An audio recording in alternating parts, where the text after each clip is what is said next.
মহাজনের কাছ থেকে এই প্রেমানন্দে বেছে বেছে খরিদ করতে হবে। এই পদ্ম মিলে না কোনো শাস্ত্রী গুরুকে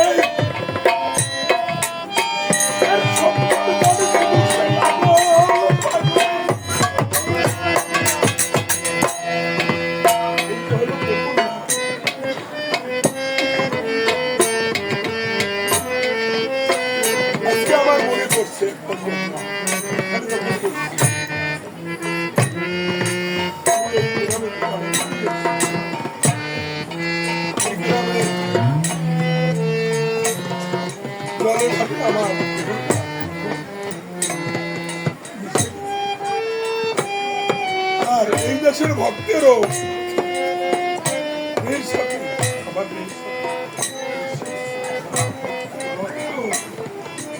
কোথায় আছে তার সাথে আমার এই দেশের ভক্তের সাথে কিন্তু আজকের এই অনুষ্ঠানে আমার মনে হচ্ছে কানাই করছে না, কানাই করছে না, কানাই নামটা নিয়ে আমি একটা সঙ্গীত করবো। আপনারা কি শুনবেন? ভালো লাগবে?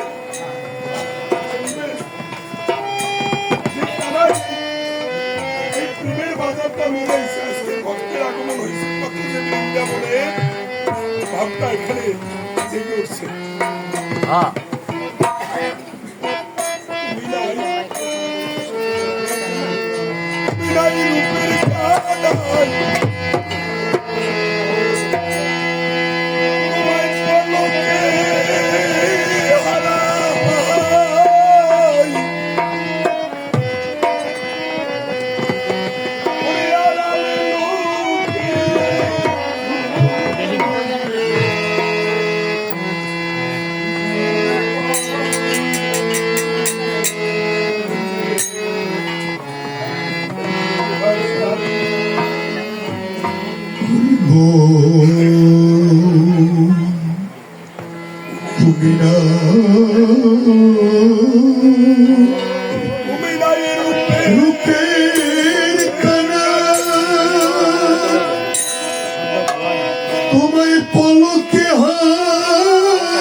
আমায় দুঃখের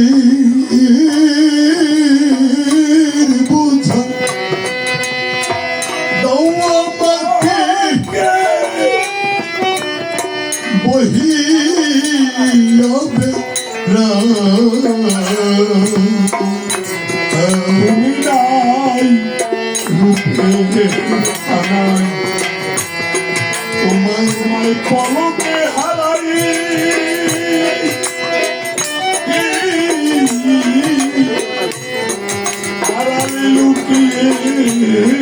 তোলে বুঝে যাবে পাই কেন্দ্রে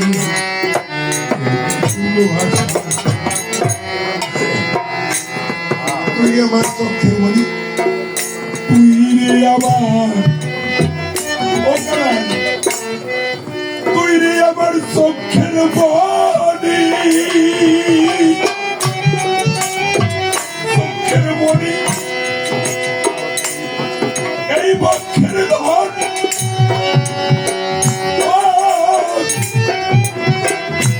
দুঃখ হানি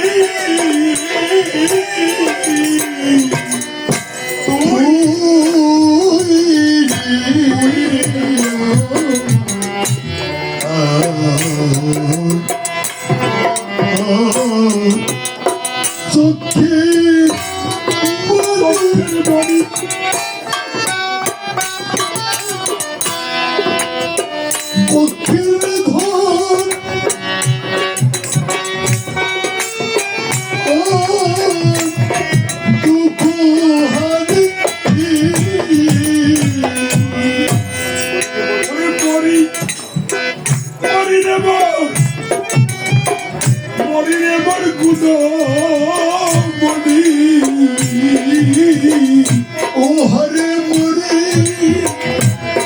মরে গুলো মরে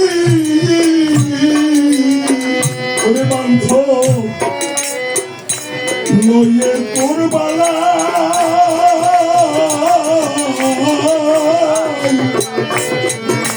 কেন্দে কেন্দে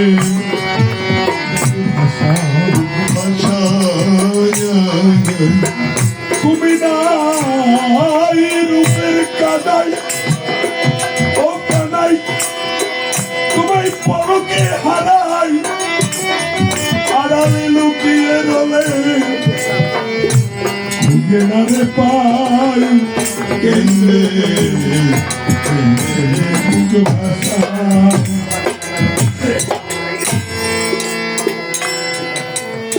একে তো বাবাজির নাম হয়েছে কানাই কেমন দেখছেন কায়দা কায়দা কি লাগবে আর আজকে সেই সাধনা হয়েছে কানাই আমরা সবাই কানার জন্য মনোপ্রাণ দিয়ে এখানে উপস্থিত হয়েছি শুধু কানাই কানাই এই কেমন কানাই এ তো নামের কানাই এই নামের কানাইকে ডাকতে ডাকতে সে পরম কানাই দর্শন করা তবে আমরা এখানে উপস্থিত হয়েছি এই কানাই একটা কাজই করছে সে এমন এক ভক্ত সমাবেশ করছে সবাই আমরা কানার জন্য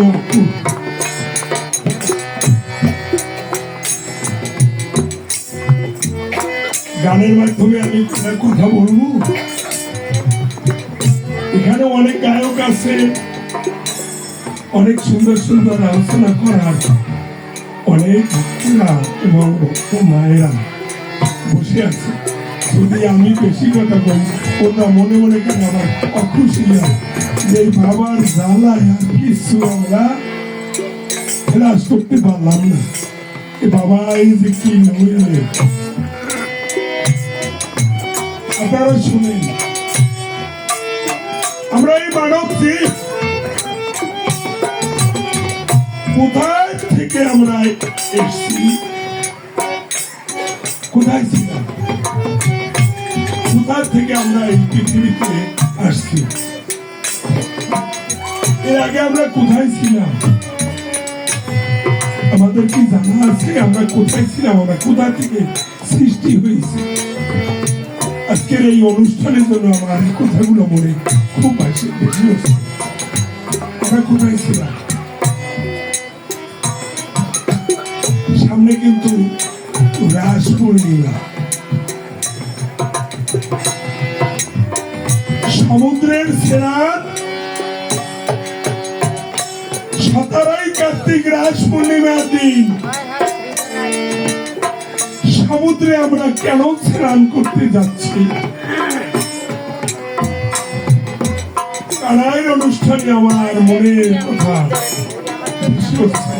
বলতেই হবে কিছু, আর আপনারা দয়া করে কষ্ট করিয়া গরমের ভিতরে শুনতেই হবে কিছু। আর শুধু শুনবেন না, জানতেও হবে কিছু। মনে করেন না যে লাকুতলার কেউ গুরু ভাই আমি, কেউ বাবা, এত ছোট সময় উনি দেখছে তাও কাস্টমারে মাটি কাটে, গরু বসে আসলে বুঝি এবার কে আমার মতন। আমি কিন্তু কারো মতন না, আমি আমার মতন, যে যেমন সে তার মতন, কিন্তু কারো মতন কাউকে চিন্তা চেতনা করবেন না। আমার কাছ থেকে শুনে রাখেন, হয়তো আমিও থাকবো না, আমার পাগল চলে গেছে, সে যে কি বস্তু নিয়ে ঘুরে গেছে এই সারা বাংলাদেশে কেউ তাকে ধরতে পারে নাই। আমার কাছে প্রশ্ন করছে, লঞ্চ চলে যায়, তোমার কি সামনে হয় না পিছনে? আমি থম খেয়ে বলছি, বাবা লঞ্চ তো চলেই যায়, তোমার পিছনে। হ্যাঁ মানে ঠিক বলিস, তোমার পিছনে। আজকে উনি চলে গেছে,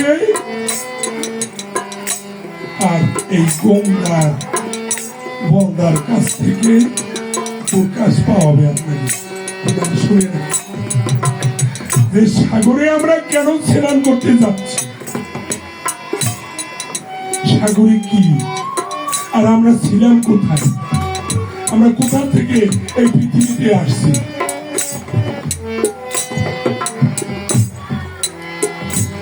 সাগর মন্থনের থেকে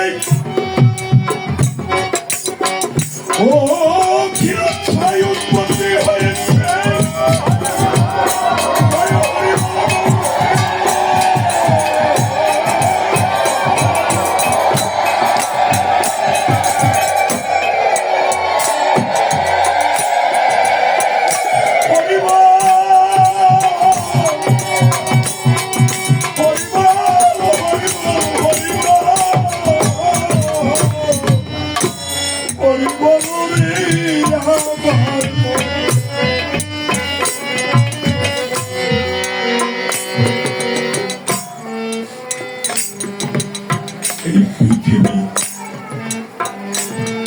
এই পৃথিবী সৃষ্টি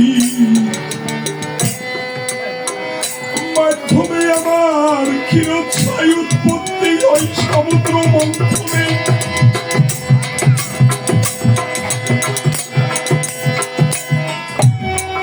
সে ক্ষীরোদ বিহারী হরি ওই ক্ষীরোদে আছে অনন্ত সত্যের সহিত।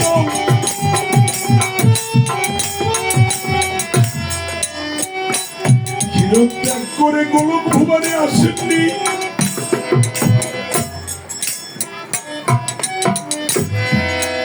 ওই গোলক ভুবনে তার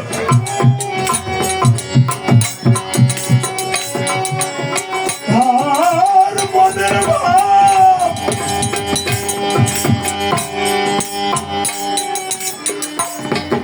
মনের ভাব পূর্ণার করার কন্যা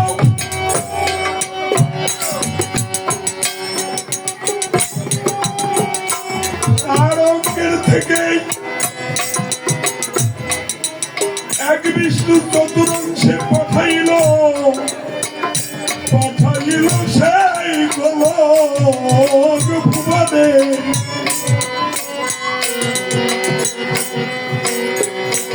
আসল সেই ক্ষীরোদশায়ী ক্ষীরোদে এখনো অনন্ত সঞ্জয় সাহিত্য আছে। আপনারা জানেন স্বর্গলোকে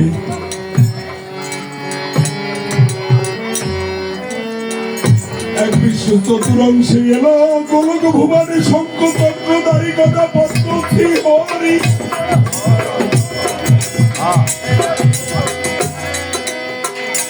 উনি গোলকে এসে ভাবলো ভুবনে কি করতে পারি আমি, কি করতে পারি আমি এখনই।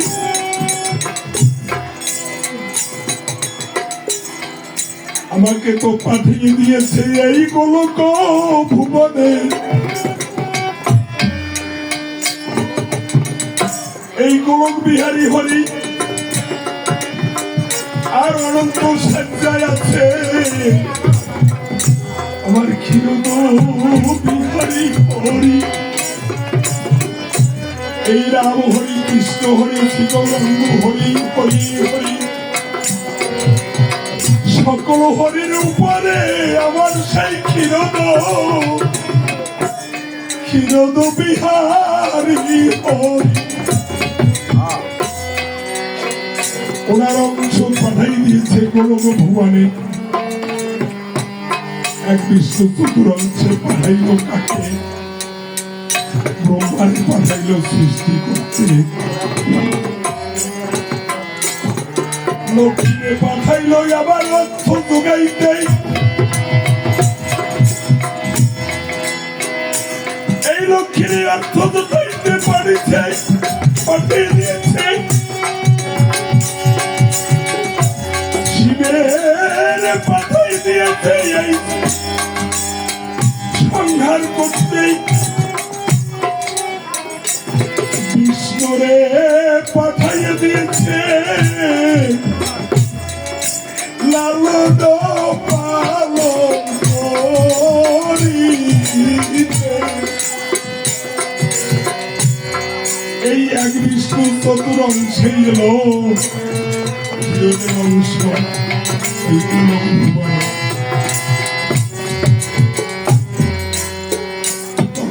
এই নারায়ণের হাত ছিল চারখানা, এক হাতে শঙ্খ আর এক হাতে চক্র,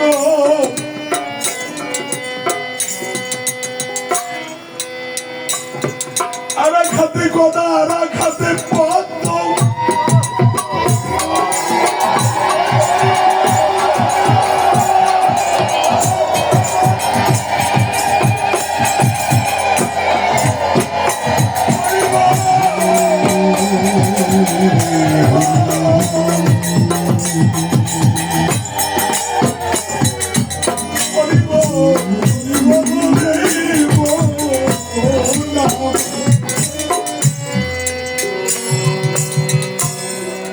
এই এক বিষ্ণু চতুরঙ্গের শ্লোক আমার সেই নারায়ণ।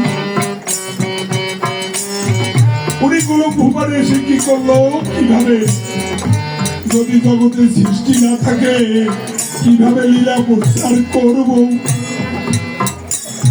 অবশ্যই এই সৃষ্টি জগতে সৃষ্টি বাড়াইতে হবে।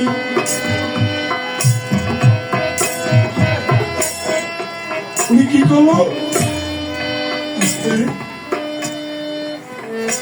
উনি ওনার বাম অঙ্গের থেকে ইচ্ছা শক্তি দ্বারা লক্ষ্মীর সৃষ্টি করলেন।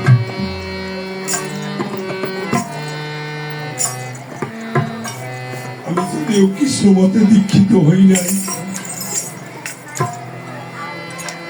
আমি রামের গুণাগুণ বলবো, আমি হরির গুণাগুণ বলবো, আমি ভগবান শ্রীকৃষ্ণের গুণাগুণ কহব। আমি এই বলির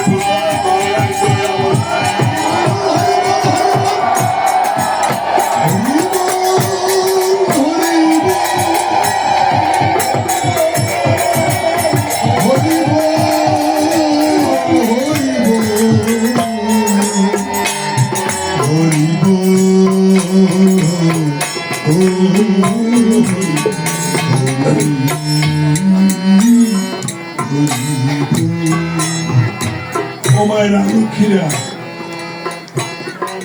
তুমি কি শুনবা বলবো? না, কথা কয় না। ও বাবারা, তোমরা কি শুনবা বলবো? আসলে কি ভালো লাগে? আমি তো ভালো শুনি না, আমি শুনি ওই মাইকে, আমার তো গলায় বেরোয় না।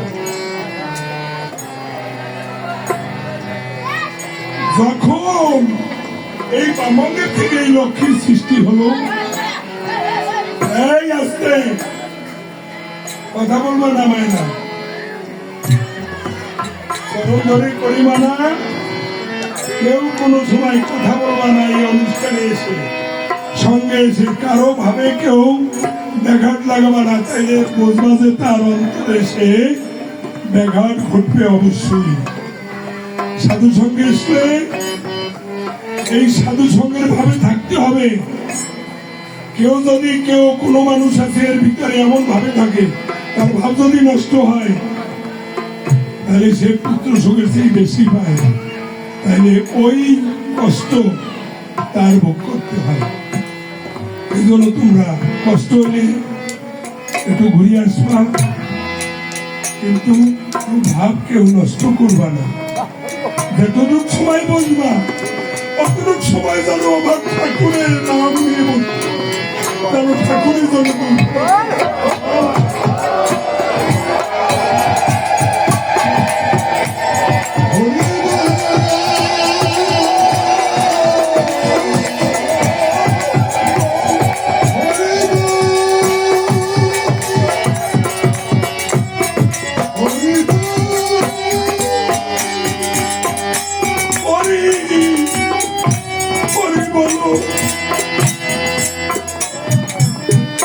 কথার ভিতরে কথা আসে, কাজের ভিতরেও কথা আসে। আমাদের এই অকাল মরণ কেন হয়? আমাদের এত অপরাধ কিসের কারণে আমাদের অকাল মৃত্যু হয়? মায়ের সামনে ছেলে যায়, বাবার সামনে পুত্র যায়। এরকমের যদি কোনো ভক্তের প্রাণী দেখা লাগায় এবং কোনো মানুষের যদি মনে আঘাত দেয়, তাইলে সেই আঘাত তার জন্মে জন্মে ভোগ করতে অবশ্যই হয়। যখন লক্ষ্মীর সৃষ্টি করলো, ওই লক্ষ্মী হলো অজনী সম্ভাবা, তার সৃষ্টি তার হয়নি। এখনো কিন্তু সেই অজনী সম্ভাবা যেমন এই বালক, এর কিন্তু সকলেই আছে, কিন্তু